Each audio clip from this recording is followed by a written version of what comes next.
Hello students, अस्सलाम वालेकुम।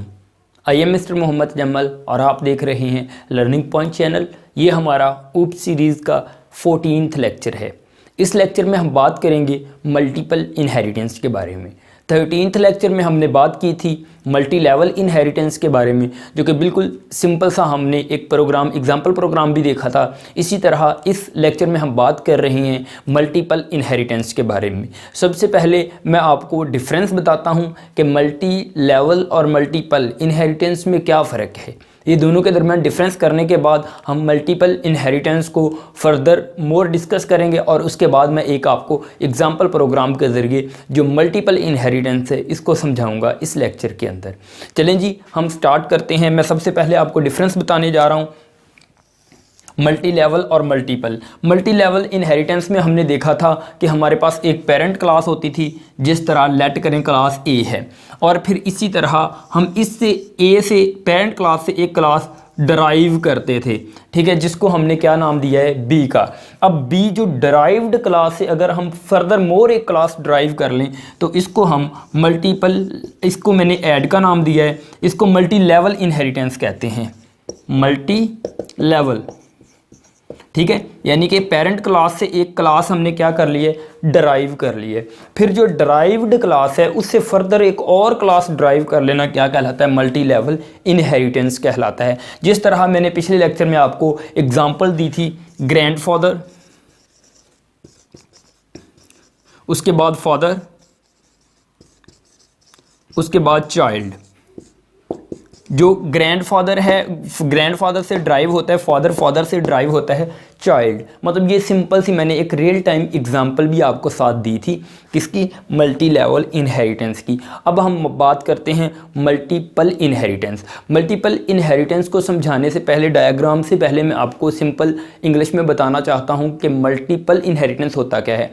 अगर हमारे पास more than one class, one से मोर देन यानी कि बेस क्लासेस होंगी, तो हमारी जो क्लास उससे अगर हम एक क्लास को डराइव कर लें तो हमारे पास मल्टीपल इनहेरिटेंस होती है। Means that more than one अगर बेस क्लास हों और उन बेस क्लासेस से हम एक क्लास को डराइव कर लें तो उसको हम क्या कहते हैं, मल्टीपल इनहेरिटेंस। जैसे कि हमारे पास क्लास ए, क्लास बी, ये दो बेस क्लास है। अगर इससे हम एक फर्दर न्यू क्लास ऐड या कोई और क्लास बना लें नेम से, तो इसको हम क्या कहेंगे, मल्टीपल इनहेरिटेंस। ठीक है, अगर मैं और एक और सिंपल एग्जांपल को करना चाहूँ तो मैं पेरेंट्स की एग्जांपल लूँगा। पेरेंट्स के अंदर मॉम एंड डैड, ये दोनों से ड्राइव क्या होता है, चाइल्ड। ये हमारी रियल टाइम एग्जांपल है। मींस दैट दो या दो से ज़्यादा, दो बेस क्लास हैं इस एग्जांपल में, जो रियल टाइम हम एग्जांपल ले रहे हैं इसमें दो बेस क्लास हैं। मींस दैट मोम एंड डैड, और उससे हमने क्या की है, एक डराइव की है, जो क्लास ड्राइव किया उसको हमने चाइल्ड का नेम दिया है। ये तो हमारी बिल्कुल रियल टाइम एग्जांपल थी, लेकिन अगर इसको हम रिमूव कर दें तो हम मल्टीपल इनहेरिटेंस में हम जो बेस क्लास है वो दो से ज़्यादा भी हो सकती हैं, 3, 4, 5 हो सकती हैं। यहाँ मैं इसको डी का नेम दे देता हूँ, इसको भी आप यहाँ पे क्या कर सकते हो, डराइव, और ई का नेम दे देता हूँ। ये भी आप इन सब को मिला के एक क्लास भी आप क्या कर सकते हो, डराइव कर सकते हो। तो इसी को हम मल्टीपल इनहेरिटेंस का नाम देते हैं। मीन्स दैट एक से ज़्यादा अगर बेस क्लास हों और उन क्लासेस से हम एक क्लास, मोर देन वन क्लास को यूज़ करके उनको इकट्ठा कर दें, एक जगह पे ड्राइव्ड कर लें एक न्यू क्लास, तो उसको हम क्या कहेंगे, मल्टीपल इनहेरिटेंस कहेंगे। अब हम एक एग्जाम्पल प्रोग्राम देखते हैं। उस प्रोग्राम में हम क्या करेंगे, दो जो बेस क्लास लेंगे, एक को ए का नेम देंगे और एक को बी का नेम देंगे।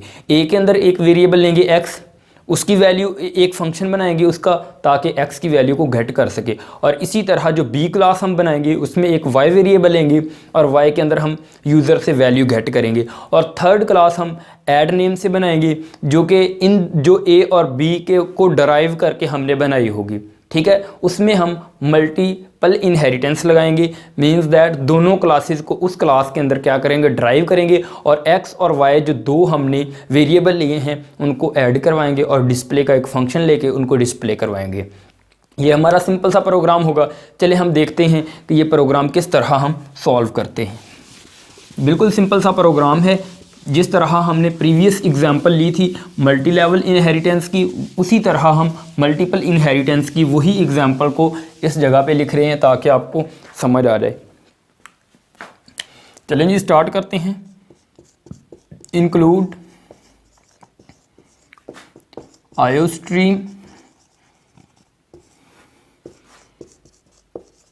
इंक्लूड कौन io.h यूजिंग नेमस्पेस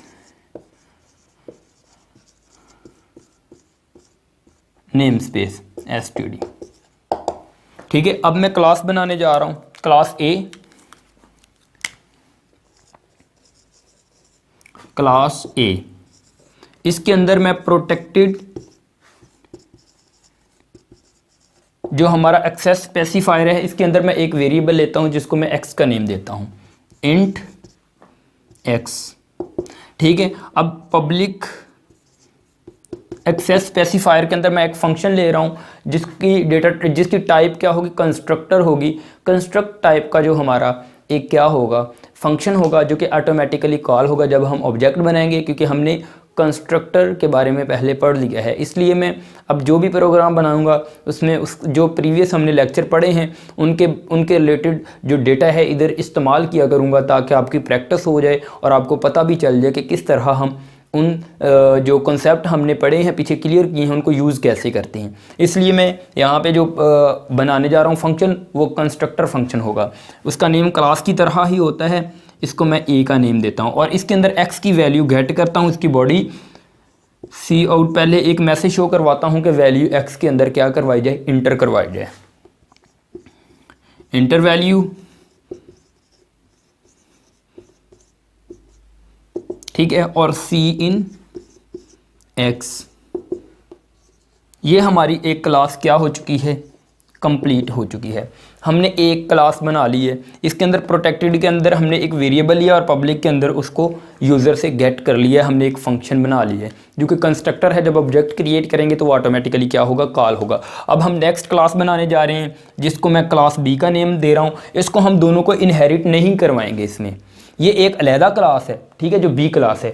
और हम क्या करेंगे, थर्ड क्लास के अंदर इन दोनों को यूज़ करेंगे, जो कि मल्टीपल इनहेरिटेंस का स्ट्रक्चर जिस तरह मैंने आपको समझाया था। अब हम एक क्लास बी लेते हैं, क्लास बी, और इसकी बॉडी स्टार्ट होगी। इसमें प्रोटेक्टेड, क्योंकि हमने इनको फर्दर एक क्लास में यूज़ करना है, इसलिए मैं एक्सेस स्पेसिफायर प्रोटेक्टेड लिख रहा हूँ, प्रोटेक्टेड। और इसके अंदर मैं एक y वेरिएबल लेता हूँ, इंट y, और पब्लिक के अंदर मैं क्या करता हूँ, एक फंक्शन बनाता हूँ। ये भी मैं कंस्ट्रक्टर फंक्शन ही बना रहा हूँ ताकि जब ऑब्जेक्ट क्रिएट करें तो ऑटोमेटिकली कॉल हो जाए। b और c आउट, इसकी बॉडी के अंदर इंटर वैल्यू, इंटर वैल्यू। ठीक है, अब मैं सी इन करवा रहा हूँ वाई के अंदर वैल्यू, और इसकी ये बॉडी फंक्शन की कंप्लीट हो चुकी है। और ये हमारी जो क्लास है बी क्लास की बॉडी भी क्या हो चुकी है, कंप्लीट। ये हमारी ए क्लास थी, ये बी क्लास है, ये और क्लास। अब मैं थर्ड क्लास बनाने जा रहा हूँ जिसमें मल्टीपल इनहेरिटेंस का कॉन्सेप्ट आप लोगों को समझ आएगा। यहाँ पे थोड़ा सा फोकस करना। अब जो मैं क्लास बनाने जा रहा हूँ, अब ये हमारी थर्ड क्लास है, ये मैं क्लास बना रहा हूँ ऐड नेम से, ऐड। अब मैं क्या कर रहा हूँ, दो यहाँ पे क्लासेस इस्तेमाल करूँगा, एक क्लास ए और एक क्लास बी। सबसे पहले मैं क्या करता हूँ, यहाँ पे एक्सेस स्पेसिफायर लिखता हूँ, पब्लिक, और क्लास जो मैंने इधर इनहेरिट करवानी है ए, फिर कॉमा लगा के, क्योंकि दो क्लासेस लगानी है, मैंने इनहेरिट करनी है एक क्लास के अंदर, तो मैं कॉमा लगा के फिर एक्सेस स्पेसिफायर लिखूँगा और फिर नेक्स्ट क्लास का नेम, फिर पब्लिक लिख रहा हूँ, और हमारी क्लास दूसरी का नेम क्या है, बी है, और जो ये ऐड क्लास है इसकी बॉडी आ जाएगी। ये जिस तरह हम सिंपल वेरिएबल डिक्लेयर करवाते थे ना, डाटा टाइप लिखते थे इंट ए कॉमा बी, इसी तरह कॉमा लगा के हमने क्या लिखा है, दो क्लासेस को लिखा है। ये बिल्कुल ऐसा ही कॉन्सेप्ट है जिस तरह हम सिंपल वेरिएबल को डिक्लेयर करवाते थे, अगर आपके माइंड में हो तो। ये सिंपली क्या है, एक क्लास है जिसका नेम क्या है, ऐड है। इसके अंदर हमने एक्सेस स्पेसिफायर पहले देना है, फिर क्या दिया, क्लास का नेम, पहली क्लास का नेम हमने ए वाली का दे दिया, फिर कॉमा लगाया क्योंकि मल्टीपल इनहेरिटेंस है, हम एक से ज़्यादा जो क्लासेस हैं, दो क्लासेस को एक ऐड क्लास में इनहेरिट कर रहे हैं। फिर इसी तरह कॉमा लगा के पब्लिक एक्सेस स्पेसिफायर और बी क्लास का हमने नेम लिख दिया। अब इसकी बॉडी स्टार्ट करने जा रहा हूँ। इसकी बॉडी में प्रोटेक्टेड एक्सेस स्पेसिफायर ले रहा हूँ, यहाँ प्राइवेट, इसमें प्राइवेट भी आप यहाँ पे ले सकते हो, कोई फ़र्क नहीं पड़ेगा क्योंकि हम इसको जो हमारा इधर वेरिएबल हम सम का डिक्लेयर करवाने जा रहे हैं, इसको फर्दर क्लास में हमने यूज़ नहीं करना, तो आप प्राइवेट भी ले लें क्योंकि इसी में यूज़ करना, तो कोई फ़र्क नहीं पड़ेगा। लेकिन मैं यहाँ पर प्रोटेक्टेड ही ले रहा हूँ, प्रोटेक्टेड इंट, इसको मैं नेम देता हूँ sum1 का, ये हमारा एक वेरिएबल है। और इसी तरह पब्लिक में मैं एक फंक्शन बना रहा हूँ जो दो वैल्यू को क्या करेगा, ऐड करेगा, एक्स और वाई को। ठीक है, यहाँ पे पब्लिक, क्योंकि इसको हमने एक्सेस करना है मेन के अंदर, इसलिए मैं इसको पब्लिक रख रहा हूँ। पब्लिक वॉइड सम, क्लास इसका जो फंक्शन है इसका नेम क्या है, सम है, इसकी बॉडी, और sum1 हमारा क्या है, एक वेरिएबल है जो इधर हमने बनाया, इसके अंदर x प्लस वाई को क्या करवा रहा हूँ, मैं ऐड करवा रहा हूँ। अब मैं एक फंक्शन बना रहा हूँ पब्लिक एक्सेस जो हमारा एक्सेस स्पेसिफायर है इसके अंदर ही, ताकि हम डेटा को डिस्प्ले करवा सकें। डिस्प्ले का एक फंक्शन बना रहा हूँ, वॉइड डिस्प्ले, क्योंकि हमने x और y की वैल्यू भी क्या करवानी है, डिस्प्ले करवानी है, और सम भी क्या करवाना है, डिस्प्ले, इसलिए मैं फंक्शन बना रहा हूँ। अब फंक्शन हमारा बन गया है। अगर आप इसको डिफ़ाइन इस क्लास के अंदर ही करना चाहें तो इधर भी कर सकते हैं, आउटसाइड द क्लास भी कर सकते हैं, नो मैटर, बट मैं इनसाइड द क्लास ही इसको क्या कर रहा हूँ, डिफ़ाइन कर रहा हूँ, मतलब सी आउट करवा रहा हूँ एक्स की वैल्यू, वाई की वैल्यू और सम को। जब हम इसे कॉल करेंगे तो ये एक्स, वाई और सम की वैल्यू हमें देगा। चलें जी, इसकी बॉडी में हम लिख रहे हैं cout x is equal to, यहाँ x आ जाएगा, और इसी तरह cout y is equal to, यहाँ पे y आ जाएगा, और इसी तरह cout sum is equal to, ये वैल्यू किस में पड़ी हुई है, sum1 में पड़ी हुई है, तो यहाँ पे हम लिखेंगे sum1। ठीक है, और अब क्या करेंगे, इस फंक्शन को क्लोज़ कर देंगे और ये क्लास की बॉडी को हम क्या कर देंगे, क्लोज़ कर देंगे। एक इसमें दो फंक्शन है, एक सम का फंक्शन है और एक डिस्प्ले का फंक्शन है। ये हमारी क्लास ख़त्म हो चुकी है जो कि हमने इसको अब मेन के अंदर हमने क्या करना है, सिंपली एक ऑब्जेक्ट क्रिएट करेंगे हम। जैसे ही ऑब्जेक्ट क्रिएट करेंगे तो ये कंस्ट्रक्टर फंक्शन कॉल होंगे, ए वाला x की वैल्यू ले लेगा हमसे और b वाला जो है y की वैल्यू ले लेगा यूज़र से, क्योंकि हम ही टेस्ट करेंगे इस प्रोग्राम को, जाहिर सी बात है x और y की वैल्यू हम देंगे, x और y की वैल्यू देंगे, फिर हम सम के फंक्शन को कॉल करेंगे ताकि x और y का सम हो जाए, sum1 के अंदर होगा, फिर डिस्प्ले को कॉल करेंगे, x, y और सम की वैल्यू को क्या करवा दिया जाएगा, डिस्प्ले करवा दिया जाएगा। चलें जी, हम नेक्स्ट जो मेन के अंदर हम फर्दर जो बाकी हमारा प्रोग्राम है इसको करते हैं इंट मेन। जस्ट हमने ऐड क्लास, क्योंकि इससे हम इन दोनों को एक्सेस कर रहे हैं, इन दोनों क्लासेस को ए और बी को ऐड से कर रहे हैं। इनहेरिटेंस का यही तो मकसद था कि हम एक क्लास से बाकी क्लासों को क्या कर सकें, यूज़ कर सकें, क्लासेस को इनहेरिट, उनकी प्रॉपर्टीज़ और फंक्शन को हम इनहेरिट करवा रहे हैं ना एक क्लास के अंदर, ऐड के अंदर, तो हम उनको अब यूज़ भी कर सकते हैं, जाहिर सी बात है। तो मैं यहाँ पे क्या कर रहा हूँ, ऐड जो क्लास है इसका ओबीजे एक ऑब्जेक्ट क्रिएट कर रहा हूँ। अब एक ऑब्जेक्ट जैसे ही क्रिएट होगा ये कंस्ट्रक्टर फंक्शन ए और बी दोनों कॉल हो जाएंगे। ठीक है, अब मैं यहाँ पे क्या कर रहा हूँ, ऑब्जेक्ट डॉट सम के फंक्शन को कॉल कर लेता हूँ, ओबीजे, और डिस्प्ले फंक्शन को कॉल कर रहा हूँ। ठीक है, और गेट सी एच। मैं आपको समझाता हूँ इसमें क्या हो रहा है। बेसिकली जब हमने ऐड ऑब्जेक्ट, जब हम रन करवाएंगे तो किस तरह कंपाइल होगा हमारा, जैसे ही हम ऐड ऑब्जेक्ट क्रिएट करेंगे, ऑब्जेक्ट जैसे ही क्रिएट किया, जो हमारी कंस्ट्रक्टर फंक्शन है ये क्या होगा, ऑटोमेटिकली कॉल हो जाएगा, मैसेज अपीयर होगा हमारे पास। मैं इधर आउटपुट भी आपको लिख के दिखा देता हूँ। इंटर वैल्यू, हम x की वैल्यू इंटर करेंगे, लेट करें हम 10 कर रहे हैं। फिर इसी तरह क्योंकि कंस्ट्रक्टर फंक्शन हमने b कंस्ट्रक्टर फंक्शन बनाया है तो इंटर वैल्यू का एक मैसेज अपीयर होगा, साथ ही हम y की वैल्यू भी क्या कर देंगे, दे देंगे, इनपुट कर देंगे 20 लेट करें। फिर हमने सम का फंक्शन कॉल किया, तो सम के अंदर सम 1 जो हमने वेरिएबल लिया, इसके अंदर x प्लस वाई यानी कि 10 प्लस 20 ये 30 किस में आ जाएगा, सम 1 के अंदर आ जाएगा। जब हम डिस्प्ले फंक्शन को कॉल करेंगे, सबसे पहले x की value x is equal to 10, y is equal to y के अंदर क्या पड़ा हुआ है 20, और sum is equal to sum के अंदर क्या पड़ा हुआ है, सम 1 की वैल्यू हमने सी आउट करवाई, सम 1 के अंदर क्या पड़ा हुआ है 30, इन दोनों का सम दे देगा। ये हमारी आउटपुट है। हमारा बिल्कुल सिंपल सा प्रोग्राम है जिसमें हमने इसका, मैं अगर डायाग्राम उसकी बना के दिखाऊं फिर से, तो इस तरह ये हमारी डायाग्राम है। हमने दो जो बेस फंक्शन लिए हैं, क्लासेस लिए हैं, उससे एक क्लास को क्या किया, ड्राइव किया है। एक क्लास को ए किया है हमने, ए का नाम दिया, दूसरी को बी का, और उससे जो फर्दर थर्ड क्लास ड्राइव की है उसको हमने नाम दिया है ऐड का। ये हमारी मल्टीपल इनहेरिटेंस है। आप 2 से ज़्यादा क्लासेस को भी इस तरह कॉमा लगा के फर्दर बेशक 5 क्लासेस भी आप लिख सकते हो, कोई प्रॉब्लम नहीं है। ये आप डिपेंड करता है आपके प्रोग्राम पे। इसके बाद हम इंशाल्लाह जो नेक्स्ट प्रैक्टिस प्रोग्राम है वो भी काफ़ी ज़्यादा करेंगे। एक दफ़ा मैं आपको बेसिक कॉन्सेप्ट समझा रहा हूँ, ये साथ छोटी सी एग्जाम्पल देके। अब जब हमारी ये बेसिक कॉन्सेप्ट कवर हो जाएंगे तो नेक्स्ट जो हमारे लेक्चर्स होंगे 5, 7 या 10 लेक्चर मैं प्रैक्टिस प्रोग्राम ही उसमें समझाऊंगा, सिनेरियो बेस, ताकि आपकी प्रैक्टिस हो जाए। चलें जी, अब हम क्या करते हैं, जो हमने अभी प्रोग्राम देखा है, इसी प्रोग्राम को प्रैक्टिकली लैपटॉप की स्क्रीन के ऊपर देखते हैं, और उसको भी मैं साथ मर्ज करने वाला हूँ इस वीडियो के, ताकि आपको समझ आ जाए कि किस तरह ये प्रैक्टिकली हम लैपटॉप के ऊपर किस तरह करेंगे।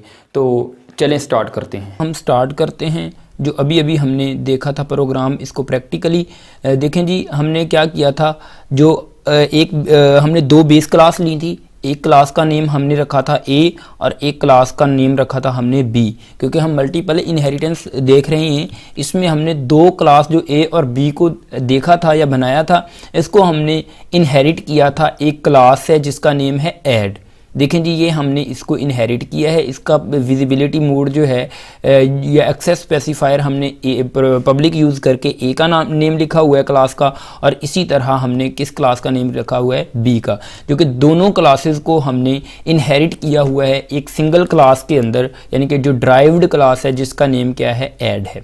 ठीक है, अब हमने किया क्या है, एक वेरिएबल लिया है सिंपल एक्स, उसको जो हमने एक फंक्शन बनाया कंस्ट्रक्टर, उसके अंदर उसको यूज़र से गेट किया हुआ है। इसी तरह जो हमारी क्लास बी है, इसके अंदर भी हमने सिंपल एक वेरिएबल लिया हुआ है, और उसमें वैल्यू गेट की हुई है कंस्ट्रक्टर फंक्शन के अंदर, जो कि जिसका नेम है बी, क्योंकि क्लास का नेम भी बी है।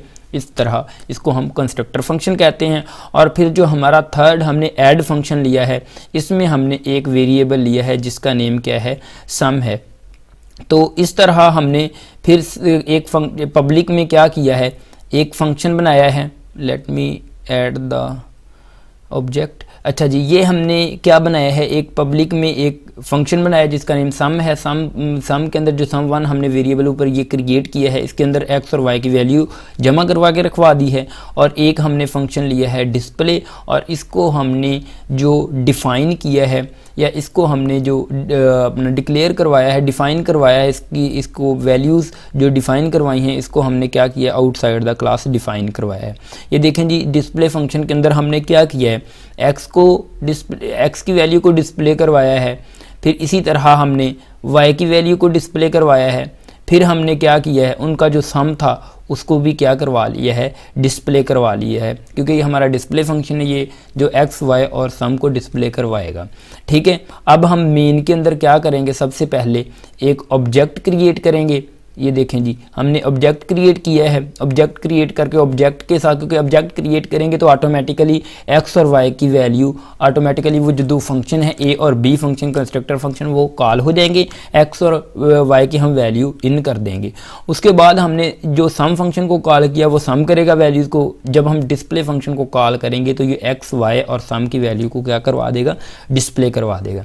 चलें जी, अब मैं इसी प्रोग्राम को रन कर रहा हूँ, F11 की प्रेस करने जा रहा हूँ। देखते हैं ये क्या हमें आउटपुट देता है।